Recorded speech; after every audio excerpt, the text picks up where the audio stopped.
ನೋಡಿ 15 ಅಡಿ understanding road ಇದು. ಈ ರೋಡ್ ಅಟ್ಯಾಚ್ ಇರುವಂಗೆ 15 ಗುಂಟೆ ಭೂಮಿ ಸ್ನೇಹಿತರೆ, ಜನರಲ್ ಪ್ರಾಪರ್ಟಿ. ಏನು ಕಾಣಿಸ್ತು ರೇಷ್ಮೆ ಕಡ್ಡಿ ಇರುವಂಥ ಹಿಂದ್ಗಡೆ ಮನೆ ಇದೆ ನೋಡಿ, ಎದುರುಗಡೆ ಮನೆಗಳಿದೆ. ಇದಕ್ಕೆಲ್ಲ ಇದು ಮಾಡಿರುವಂಥ ರೋಡ್ ಇದು, ಅಂಡರ್ಸ್ಟ್ಯಾಂಡಿಂಗ್ ರೋಡ್ ಇದು. ಎಲ್ಲ ಜಮೀನಿಗೂ ಹೋಗುವಂಥ ದಾರಿ. ಜನರಲ್ ಪ್ರಾಪರ್ಟಿ 15 ಗುಂಟೆ ಸ್ನೇಹಿತರೆ. ಸ್ಕೆಚ್ ಆಗಿ ಬೋರ್ಡಾಗಿ ಅಡ್ವಾನ್ಸಾಗಿ ರಿಜಿಸ್ಟರ್ ಕಡ್ಡಿ ಇರುವಂಥ ಪ್ರಾಪರ್ಟಿ ಸ್ನೇಹಿತರೆ.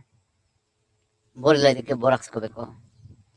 ಊರಿನ ಪಕ್ಕ ಜಾಗ, ಹಲವೂರಿಂದ ಕೇವಲ 1.5 ಕಿಲೋಮೀಟರ್ ಇರುವಂಥ ಭೂಮಿ ಸ್ನೇಹಿತರೆ. ಬೆಂಗಳೂರಿಂದ 80 ಕಿಲೋಮೀಟರ್ ಆಗುತ್ತೆ ಈ ಪ್ರಾಪರ್ಟಿಗೆ. ನೋಡಿ ಸುತ್ತ ಜಮೀನುಗಳು, ಕೆಂಪು ಮಣ್ಣಿನ ಫಲವತ್ತಾದ ಭೂಮಿ ಸ್ನೇಹಿತರೆ. ತಾವು ನೋಡ್ತಾರೆ ತೋಟಗಳು, ಊರು ಪಕ್ಕದಲ್ಲಿರುವಂತಹ ಪ್ರಾಪರ್ಟಿ ಸ್ನೇಹಿತರೆ. ಹೆಚ್ಚಿನ ಮಾಹಿತಿಗಾಗಿ ಸಂಪರ್ಕಿಸಿ ಮರದಾನ್ ಪ್ರಾಪರ್ಟೀಸ್, ಮೌಳಿ ತಾಲೂಕು, ಹಲಗೂರು, ಮಂಡ್ಯ ಜಿಲ್ಲೆ. ಪಂಚಮಿ ಕಡೆಯಿಂದ ಬಂದರೆ 80 ಆಗುತ್ತೆ, ಮೈಸೂರು ರೋಡ್ ಕಡೆಯಿಂದ ಬಂದರೆ 75 ಕಿಲೋಮೀಟರ್ ಆಗುತ್ತೆ ಸ್ನೇಹಿತರೆ. General property.